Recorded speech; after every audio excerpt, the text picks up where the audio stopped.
بسم اللہ الرحمن الرحیم۔ گمنام ہیرو کے معزز ناظرین السلام علیکم۔ دوستو لائک ضرور کر دیا کریں، شکریہ۔ آئیے چلتے ہیں کہانی کی طرف۔ زنجیر سے آگے کشادہ روش داہنی طرف بنی ہوئی طویل 2 منزلہ عمارت کے آخری سرے تک چلی گئی تھی، جہاں پہلے سے کئی گاڑیاں نظر آ رہی تھی۔ محافظ نے ریوالور لینے کے بعد اپنے ساتھی کو اشارہ کیا۔ اس نے ستونوں کے درمیان جھولتی ہوئی آہنی زنجیر فرش پر گرا دی اور میں نے آہستگی سے گاڑی پختہ راستے پر آگے بڑھا دی۔ روش کے بائیں تر جانب گھنی اور اونچی باڑ اگی ہوئی تھی، جو بہت کرینے سے ترشی ہوئی تھی۔ باڑ کے درمیان جا بجا پھالدار درخت نظر آ رہے تھے۔ شاید اس کے پیچھے کوئی چھوٹا سا باغ تھا، جس کی وجہ سے فضا میں تازگی کا احساس ہو رہا تھا۔ کوئی ایمرجنسی ہو گئی تو یہاں سے نکلنا دشوار ہو جائے گا، سلطان شاہ گرد و پیش کا جائزہ لیتے ہوئے پرتشویش آواز میں بڑبڑایا۔ مجھے اندازہ نہیں تھا کہ اندر سے یہ مکان قلعے جیسا ہوگا۔ برے کلمات منہ سے مت نکالو، میں نے اسے ہلکی سی سرزنش کی۔ تمہیں خوش ہونا چاہیے کہ کراچی جیسے شہر میں ایسے پرفضا مکان آباد ہیں۔ اب تو سولی چڑھ ہی گئے ہیں، رام بھلی کرے گا۔ میرا مشورہ اس کی فکر مندی رفع نہ کر سکا۔ طویل رفش کے اختتامی سرے سے پہلے ایک اور باوردی شخص کھڑا ہمیں رکنے کا اشارہ کر رہا تھا۔ میں نے گاڑی بائیں طرف دباتے ہوئے اس سے چند قدم کے فاصلے پر روک لی۔ وہاں باڑ کے درمیان ایک راستہ نظر آ رہا تھا۔ باوردی ملازم نے سر کی جنبش سے سلام کرتے ہوئے بڑھ کر میرا دروازہ کھول دیا۔ میں انجن بند کر کے نیچے اتر آیا۔ سلطان شاہ نے بھی اپنی نشست چھوڑ دی۔ سر صاحب باغ میں آپ کا انتظار کر رہے ہیں، اس نے باڑ میں بنے ہوئے راستے کی طرف اشارہ کرتے ہوئے کہا۔ چلتی ہوئی گاڑی کے اترے ہوئے شیشے میں سے محسوس ہونے والا فرحت و تازگی کا احساس یک بہ یک بڑھ چکا تھا۔ باڑ میں سے گزرتے ہی پھولوں اور پھلوں کی خوشبو سے مہکتے ہوئے باغ کا منظر ہمارے سامنے تھا۔ باغ کی زمین سبز گھاس سے ڈکی ہوئی تھی، لیکن درختوں کے سائے گھاس جلنے کی وجہ سے سیاہ اور خاکستری دھبے نمایاں نظر آ رہے تھے۔ اس روح افزا ماحول میں باغ کے ایک گوشے میں کرسیاں وغیرہ نظر آ رہی تھی۔ ان کے درمیان ایک جسیم اور قدداور شخص براجمان تھا، جو کسی بچے کے ساتھ کھیل رہا تھا۔ میں نے صرف اس کا نام ہی سنا ہوا تھا، کبھی اس سے سامنا ہونے کی نوبت نہیں آئی تھی۔ ان دنوں وہ رستم ایرانی کہلاتا تھا۔ اس کی نشاندہی کر کے محافظ واپس چلا گیا تھا۔ ہم دونوں نے اپنے میزبان کی طرف پیش قدمی جاری رکھی۔ وہ بہت وجیح اور باروب شخصیت کا مالک تھا۔ سرخ و سفید چہرے پر داہنی طرف کسی پرانے زخم کا لمبا سا نشان تھا، جو کلین شیو رخسار پر دور ہی سے چمک رہا تھا۔ گھنے اور لمبے بالوں میں سیاہی پر سفیدی غالب آ رہی تھی، اور اس کے جسم پر بھی کلف لگا ہوا سفید لباس تھا۔ اس کے گرد بیت کا فرنیچر پھیلا ہوا تھا۔ سامنے میز پر 4 لاسلکی مواصلاتی آلات رکھے ہوئے تھے۔ میں نے دور ہی سے بھانپ لیا کہ ان میں سے ایک موبائل فون اور دوسرا واکی ٹاکی تھا۔ باقیہ 2 لاسلکی ریسیور تھے، جو یقینی طور پر گھر میں موجود عام ٹیلی فون لائنز سے منسلک تھے۔ ہمارے قریب پہنچنے سے پہلے ہی موبائل فون کی گھنٹی بجنے لگی۔ ہم اس کے روبرو پہنچے تو وہ فون کان سے لگائے کسی سے بات کر رہا تھا۔ اسی حالت میں اس نے اپنی کشادہ نشست سے قدرے اچک کر باری باری ہم دونوں سے ہاتھ ملایا اور ہمیں کرسیوں پر بیٹھنے کا اشارہ کرتا ہوا سیدھا ہو گیا تھا۔ 7-8 سال کا گورا چٹا بچہ اس کے غیر مصروف کان میں انگلی گھماتے ہوئے شوق نظروں سے ہم دونوں کی طرف دیکھ رہا تھا۔ رستم کی آواز میری توقع کے برعکس نرم ثابت ہوئی۔ فارسی میں ہونے والی گفتگو ختم کر کے فون بند کرنے کے بعد وہ ہماری طرف متوجہ ہوا۔ اس کی مسکراتی ہوئی عقابی نظریں چہرے کے پار اترتی ہوئی محسوس ہو رہی تھی۔ بچہ ہمیں بھول کر دونوں ہاتھوں سے اس کے کان کھینچنے لگا تو اس نے نرمی سے اسے پچکارا اور اردو میں کہا، بیٹا آرام سے بیٹھو، مہمان آئے ہیں۔ بچہ باز نہیں آیا۔ میں نے دھیرے دھیرے سے کہا، میں ملک ممتاز اور یہ ملک افضل ہے۔ خوب۔ وہ غصے کے بغیر بچے کو اپنے ہاتھوں سے روکتے ہوئے مسکرایا، کیا پیو گے؟ میں شراب نہیں پیتا مگر مہمانوں کی تواضع کرنا جانتا ہوں، کوئی تکلف کرنے کی ضرورت نہیں ہے، صرف چائے۔ میں نے کہا، وہ شخص ہر اعتبار سے مجھے متاثر کر رہا تھا۔ میرا خیال تھا کہ اس جیسا خطرناک آدمی ہر وقت شراب کے نشے میں دھت رہتا ہوگا، مگر وہ زاہد خشک نکلا تھا۔ جاؤ اب تم اندر جاؤ اور بابا سے کہو کہ چائے بھیج دے، ہمیں باتیں کرنی ہیں۔ وہ جس تحمل سے بچے کی حرکتیں برداشت کر رہا تھا، اس سے ظاہر ہو رہا تھا کہ وہ اسے بہت عزیز ہے۔ نہیں، پہلے کان میں ایک بات سنو، بچے نے ٹھٹک کر بڑے لاڈ سے کہا۔ رستم نے ہماری طرف سے نظریں ہٹائے بغیر اپنا چہرہ بچے کے سامنے جھکا دیا۔ بچے نے کان کی لو پکڑ کر اسے اپنے دانے کی طرف کھینچا اور ایک زوردار چیخ مار کر ہنستا ہوا بھاگ کھڑا ہوا۔ رستم کان میں انگلی ڈال کر زور زور سے ہلانے لگا۔ بہت شریر بچہ ہے، شریر ہی نہیں بہت پیارا بھی ہے۔ میں نے دل کی گہرائی سے کہا، بیٹا ہے تمہارا، یہ میرا اکلوتا نواسا ہے، اس نے سنجیدگی اختیار کرتے ہوئے کہا۔ چائے آنے سے پہلے ہی بات شروع ہو جائے تو کیا حرج ہے؟ اس کی اردو بہت صاف اور شستہ تھی، مجھے اس پر رشک آنے لگا۔ بھیانک جرائم کا ارتکاب کروانے کے باوجود کیسی بھرپور اور پرسکون زندگی گزار رہا تھا۔ بسیرا کی پرفضا چار دیواری میں اس کے طور طریقے ذرا بھی مجرمانہ نہیں تھے۔ وہ ایک خوش قسمت گھریلو آدمی نظر آ رہا تھا۔ ہمیں اشرف علی، میں نے بات کی براہ راست ابتدا کرنے کے بجائے تمہید باندھنی چاہی، لیکن اس نے ہاتھ اٹھا کر مجھے خاموش کر دیا۔ یہ بات میں اپنے سیکرٹری سے پہلے ہی سن چکا ہوں، تم نے کہا اور میں نے مان لیا۔ یہ شرط نہ ہو تو وقت برباد کرنے والے کنجوس شاید یہاں قطاریں لگا لیں گے۔ یہ بتاؤ کہ کام کیا ہے، قتل، اغوا یا ڈکیٹی؟ اس کے بعد آگے بات ہوگی۔ ہم دونوں آپس میں کزن ہیں، ایک شخص نے ہم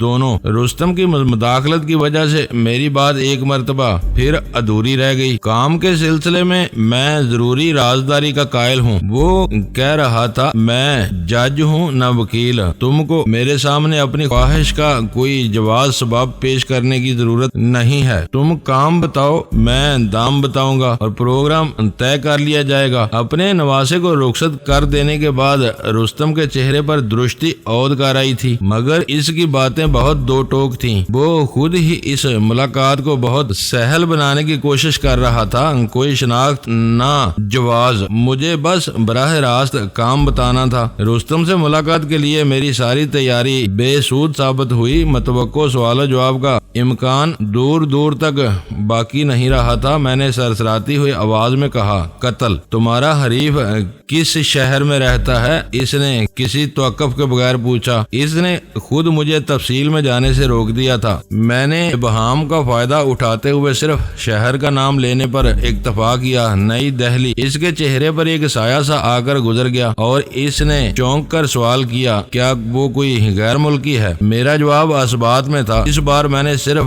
سر کو جنبش دی تھی۔ میں ملک کے اندر رہ کر کام کرتا ہوں۔ اس نے ایک گہرا سانس لے کر کسی تردد کے بغیر کہا، یہاں میرے رابطے ہیں، آدمیوں کو اونچ نیچ کا ہر تجربہ ہے۔ ملک سے باہر جانے کے لیے مجھے سوچنا ہوگا، سفر اور اخراجات سمیت 7 لاکھ سے 10 لاکھ تک خرچ ہو سکتے ہیں۔ رقم میرے لیے کوئی مسئلہ نہیں ہے، میں اس کی کمزوری سے کھیلنے کے لیے تیار تھا، مگر مجھے دوسرے مسائل کے بارے میں سوچنا اور دیکھنا ہوگا۔ ذرا سی چوک ہو گئی تو میرا آدمی اجنبی دیار میں کسی داد و فریاد کے بغیر مارا جائے گا۔ رستم مختصر سوال و جواب کا سلسلہ ختم کر کے خود وضاحتوں پر آ گیا تھا۔ میں نے بھی اسے شے دینے کا ارادہ کرتے ہوئے کہا، بات یہاں کی ہوتی تو ہم خود بھی اسے مار گراتے، ہر کی مجبوری ہے، اسی لیے تمہارے پاس آئے ہیں۔ وہ نئی دہلی میں کب سے رہ رہا ہے؟ رستم نے پرخیال لہجے میں پوچھا۔ چاند روز کی بات ہے، اس سے پہلے وہ کراچی میں تھا، لیکن خطرہ بانپ کر یہاں سے نئی دہلی جا بیٹھا ہے۔ میں نے 90 تلے الفاظ میں جواب دیا۔ حالات سازگار ہونے پر شاید وہ واپس لوٹ آئے۔ تم اس کی واپسی کا انتظار کیوں نہیں کر لیتے؟ کام بالکل پکا ہوگا، اخراجات میں بھی ایک خاصی کمی ہو جائے گی۔ اس نے تجویز پیش کی۔ دل کے سکون کی کوئی قیمت نہیں ہوتی، ہم اندر سے انتقام کی آگ میں سلگ رہے ہیں۔ بات اب برداشت سے باہر ہو گئی ہے، ضروری نہیں کہ وہ یہیں واپس آئے، وہاں سے وہ کہیں اور بھی جا سکتا ہے، ہم اسے کہاں کہاں ڈھونڈتے پھریں گے۔ گفتگو کے دوران میں وہ دوسری مرتبہ چونکا اور پھر بولا، بھارتی شہری بھی نہیں ہے۔ بات آہستہ آہستہ ڈب پر آ گئی تھی۔ میں نے ذرا کھل کر کہا، ہاں امریکی ہے۔ امریکی بہت بزدل اور محتاط ہوتے ہیں۔ اس کے الفاظ میں تحقیر کی ہلکی سی بو نمایاں تھی۔ وہ خطرے سے آگاہ ہے تو ذرا مشکل سے ہی کسی دام میں آئے گا۔ یہاں وہ چوکنا رہتا تھا، وہاں آرام سے گھیر لیا جائے گا۔ وہ سوچ بھی نہیں سکے گا کہ کوئی اس کا پیچھا کرتا ہوا نئی دہلی تک پہنچ سکتا ہے۔ اندر سے چائے کی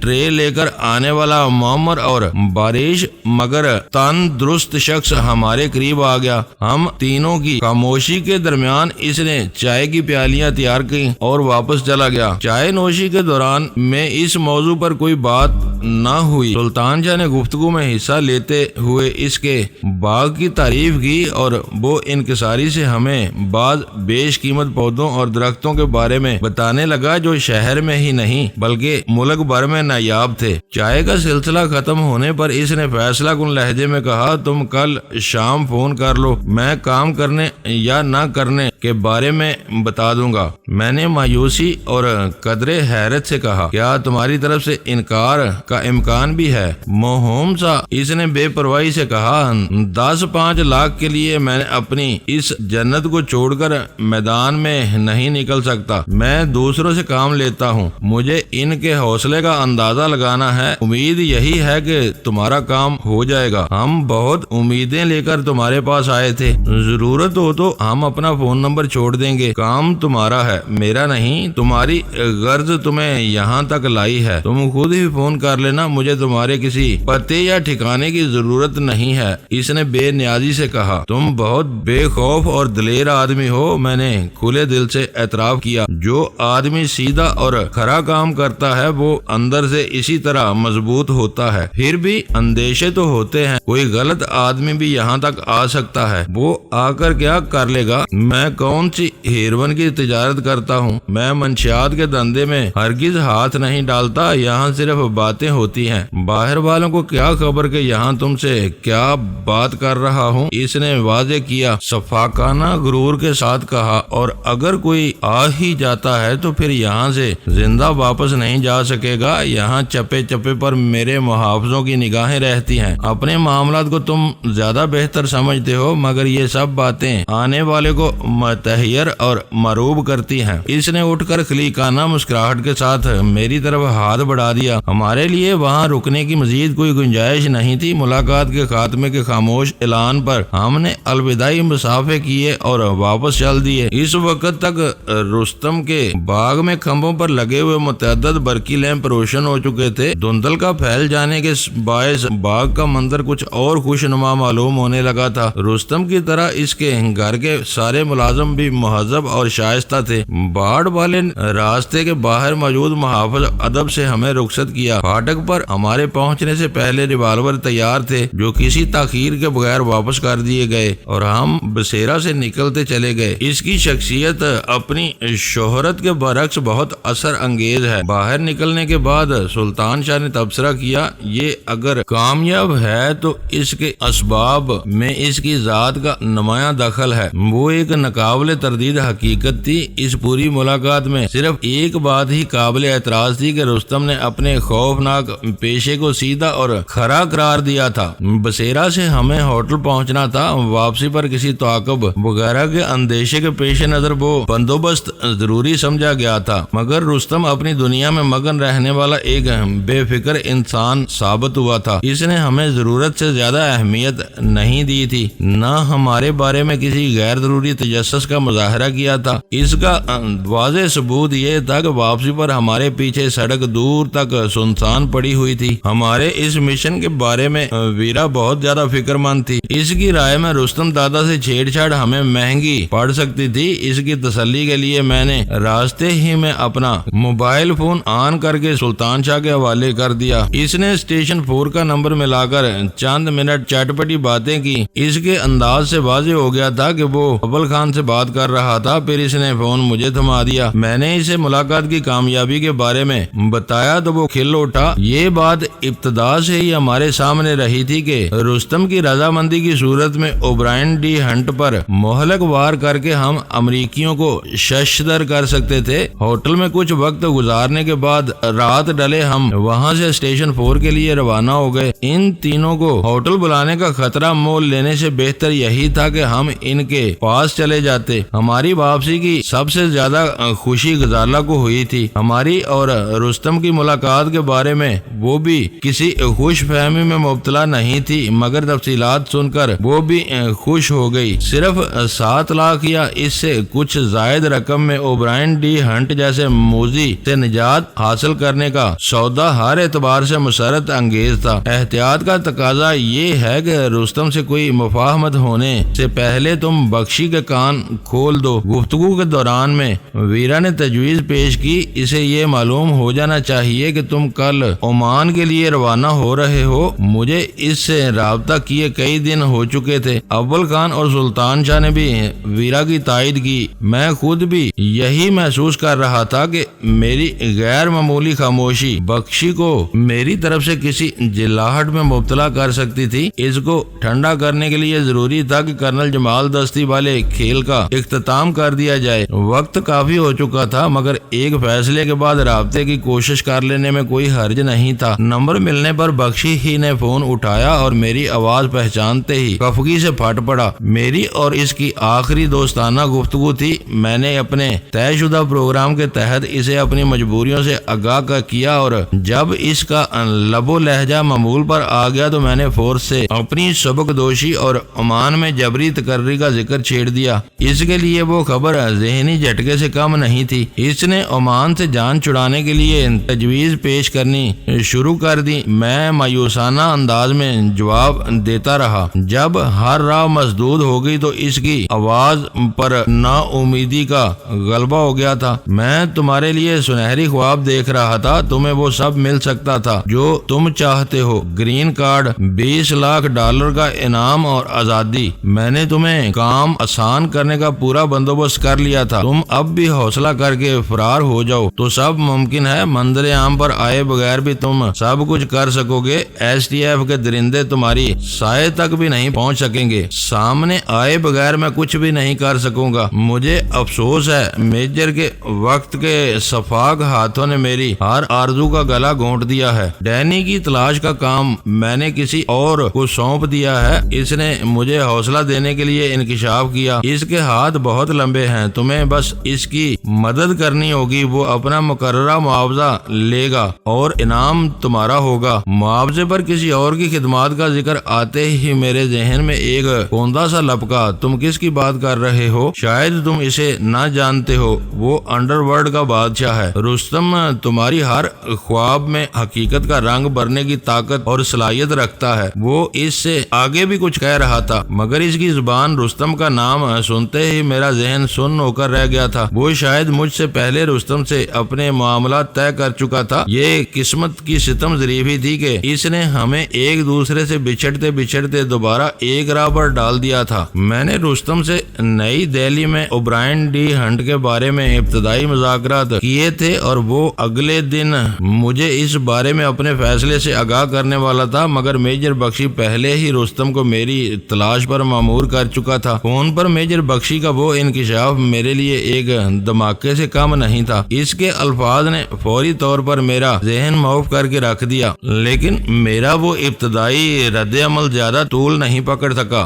وہ موضوع میرے لیے اتنا سنگین تھا کہ میں نے شعوری کوشش کر کے اپنی پوری توجہ اس کی آواز پر مرکوز کر دی۔ وہ میری تشویش سے بے خبر اپنی دھن میں بولے جا رہا تھا۔ مجھے یقین ہے کہ تم نے ذرا سی ہمت کر لی تو رستم 2-3 روز روز میں ہی ڈینی کی گردن میں پھندا ڈال دے گا۔ تمہیں زیادہ وقت نہیں دینا ہوگا، میجر بخشی کہہ رہا تھا، تو میرے پاس ذرا بھی وقت نہیں ہے۔ میں نے معذرت خواہانہ لہجے میں کہا، یہ بندوبست چند روز پہلے ہو گیا ہوتا تو اب تک سارا قصہ نمٹ چکا ہوتا۔ مجھے ہر قیمت پر صبح کی پرواز سے عمان کے لیے روانہ ہونا ہے۔ میں اس پروگرام سے انحراف نہیں کر سکتا ہوں۔ ایک مرتبہ پھر سوچ لو، تمہاری ذرا سی بے خوفی ہم تینوں کی سرخ روئی کی بنیاد بن سکتی ہے۔ اوبی کے سامنے میرا سر اونچا ہو جائے گا، وہ اپنے بدترین دشمن کو زیر کر لے گا اور تمہیں اپنے خوابوں کی تعبیر مل جائے گی۔ اس نے پر امید لہجے میں اصرار کیا، تم سب کچھ جانتے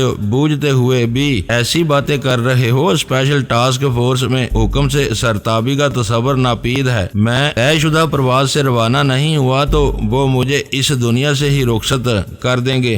دنیا کی کوئی بھی ترغیب مجھے یہ بھیانک خطرہ مول لینے پر آمادہ نہیں کر سکتی۔ اس وقت تمہاری باتیں عجیب اور ناقابل فہم ہیں۔ بخشی کی آواز میں جلاہٹ ابھر آئی تھی۔ تم اتنے بزدل ہوتے تو بھول کر بھی ایس ٹی ایف سے بغاوت کا خیال اپنے دل میں نہ لاتے۔ تو کیا میں تم سے جھوٹ بول رہا تھا؟ میں نے تنک مزاجی کا مظاہرہ کیا۔ اگر پہلے سچ بول رہے تھے تو اب جھوٹ بول رہے ہو۔ اس کا لہجہ تلخ ہو گیا تھا۔ تم نے بار بار اس طرح روپ بدلے ہیں کہ اب پھر مجھے شبہ ہو رہا ہے کہ تم کرنل جمال دستی نہیں ہو۔ کھل کر کیوں نہیں کہتے کہ تم ڈینی فوبیا کے مریض ہو؟ اس بار میں نے بھی ترشی سے کہا، جب بھی تمہاری مرضی کے خلاف کوئی بات ہوتی ہے تو تمہیں اپنے ارد گرد ڈینی کا اسیب ناچتا ہوا نظر آنے لگتا ہے۔ تمہاری دہشت دور ہوتی ہے تو تم دوبارہ حقیقت کی دنیا میں لوٹ آتے ہو۔ بکواس بند کرو، میں تمہیں اپنا مضحکہ اڑانے کے نہیں دے سکتا۔ اس کار خیر کے لیے مجھے تمہاری کسی اجازت کی ضرورت پیش نہیں آئے گی۔ اپنی بے سروپا باتوں اور حرکتوں سے تم اپنے آپ کو خود ہی مضحکہ خیز بنا لیتے ہو۔ میرے لب و لہجے پر وہ سنبھل گیا۔ شاید اسے اندازہ ہو گیا تھا کہ فون پر اس انداز میں مجھ سے الجھ کر وہ میرا کچھ بھی نہیں بگاڑ سکے گا۔ اگر میں تمہاری مجبوری کو مان لوں تو پھر بھی پوری رات پڑی ہوئی ہے۔ تم ڈینی کو پکڑوانا چاہتے ہو تو رات بھر میں بہت کچھ کر سکتے ہو۔ مشکل یہ ہے کہ تم اس وقت اشتعال اور غصے میں بالکل بے مغز باتیں کر رہے ہو۔ اگر تمہارے پاس کوئی قابل عمل تجویز ہے تو میں اس پر غور کر سکتا ہوں۔ میں اس وقت رستم سے بات کر سکتا ہوں۔ اس کا کوئی آدمی صبح ہونے سے پہلے تم سے کہیں بھی مل سکتا ہے۔ تم ڈینی کے بارے میں اپنی معلومات سے اسے آگاہ کر دو۔ وہ لوگ تمہارے چلے جانے کے بعد بھی صحیح سمت میں اپنا کام جاری رکھ سکیں گے۔ رستم کا نام میرے لیے نیا ہے، میں نے ایک گہرا سانس لے کر کہا۔ تم یہ نام ایک دھمکی دونس اور ہتھیار کے طور پر استعمال کر رہے ہو۔ سب سے پہلے مجھے اس کا حدود اربہ معلوم ہونا چاہیے۔ یہ پتہ چل جانے کے بعد میں اپنے آپشن دیکھوں گا۔ میں تمہیں بتا چکا ہوں کہ وہ زیر زمین دنیا کا بے تاج بادشاہ ہے۔ خود اپنے محفوظ قلعے میں محصور رہ کر اپنے آدمیوں کی ڈوریں ہلاتا رہتا ہے اور اپنی مرضی کے نتائج حاصل کر لیتا ہے۔ ذرا سے بدلے ہوئے مفہوم کے ساتھ تم یہ خواص ڈینی سے بھی منسوب کرتے رہے ہو۔ بس یوں سمجھ لو کہ رستم ڈینی کی ٹکر کا بلکہ اس سے بھی خوفناک آدمی ہے۔ وہ جو کچھ کہتا ہے اور تم اسے اپنے مقصد فراری کے لیے خرید چکے ہو۔ میں نے تائید چاہی۔ میں یہ بھی بتا چکا ہوں کہ وہ ڈینی کو ایک دلچسپ شکار اور چیلنج سمجھ کر رضامند ہوا ہے۔ تم عمانی مصیبت کو ٹال سکو تو اس بار تمہیں بھی لطف آ جائے گا۔ میری مجبوری ناگزیر ہے، تم اس سے بات کر لو۔ میں اس کے آدمی تک پہنچنے کی پوری کوشش کروں گا۔ شبہ نہیں کرنا چاہیے۔ تم اس کے آدمی سے کہاں مل سکتے ہو؟ مجھے آمادہ پاتے ہی اس نے پوچھا۔ شہر کا کوئی بھی بارونق علاقہ ہو سکتا ہے جہاں کسی کو ہم دونوں پر شبہ نہ ہو۔ تم نے اس سے ملنے کا وعدہ نہیں کیا، اپنی کوشش کا ارادہ ظاہر کیا ہے۔ اس سے مجھے کیا نتیجہ اخذ کرنا چاہیے؟ ایس ٹی ایف میں پہلے میری پوزیشن صرف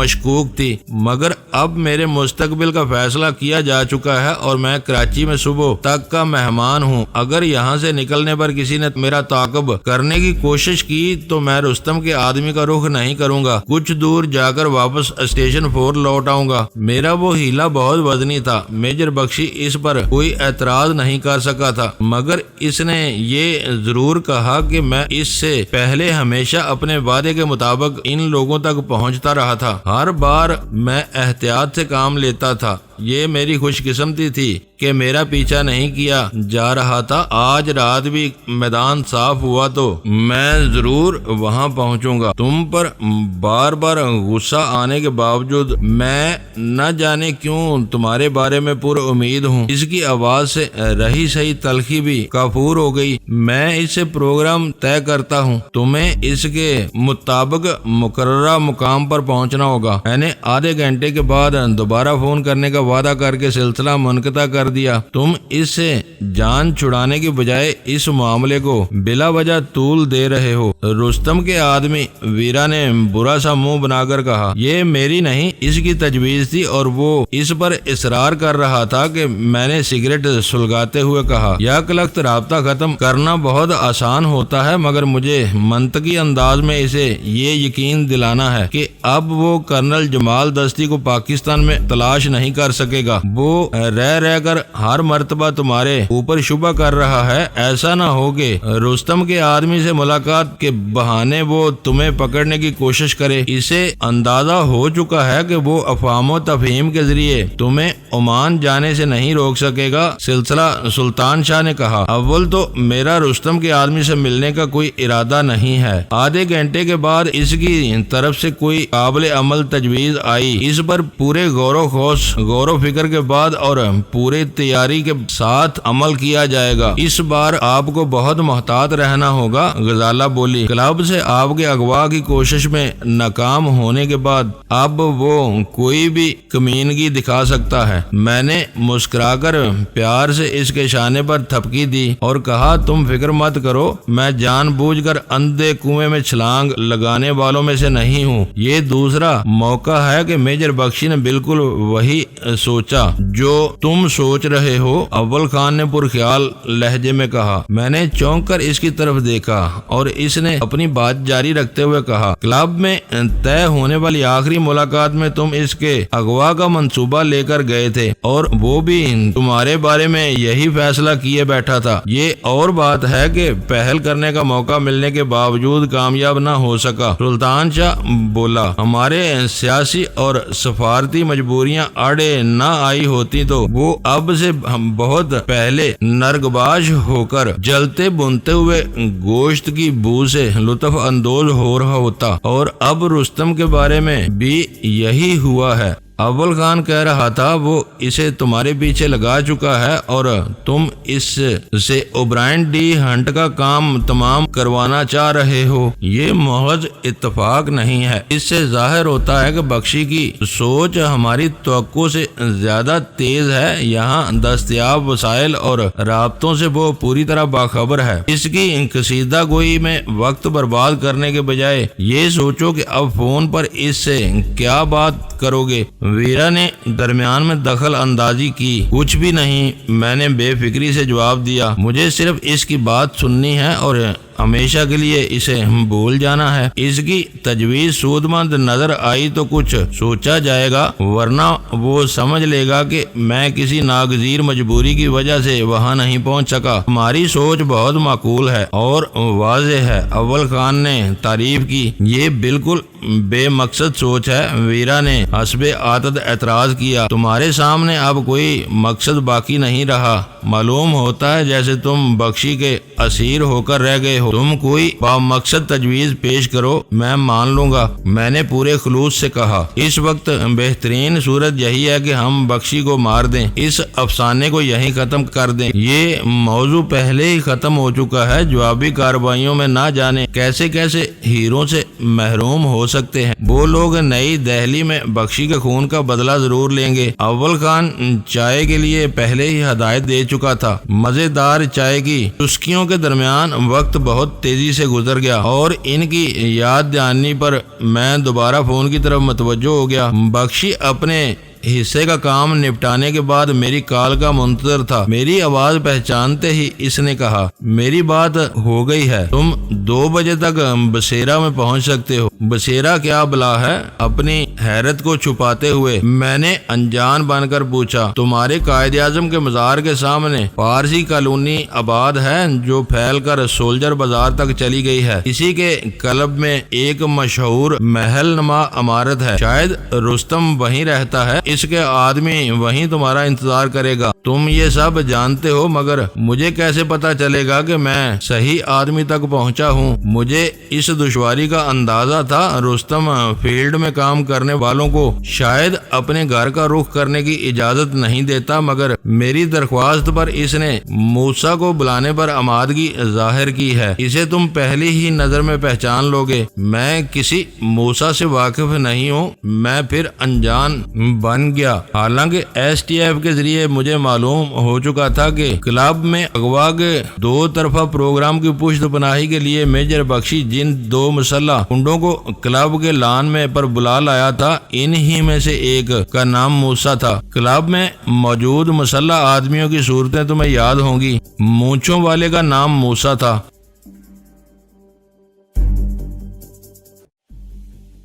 دوستو ویڈیو کو لائک ضرور کر دیا کریں۔ ISI پاک آرمی زندہ باد، پاکستان پائندہ باد۔ معزز ناظرین، اپنا خیال رکھیے گا اور اپنے اس چینل کا بھی شکریہ۔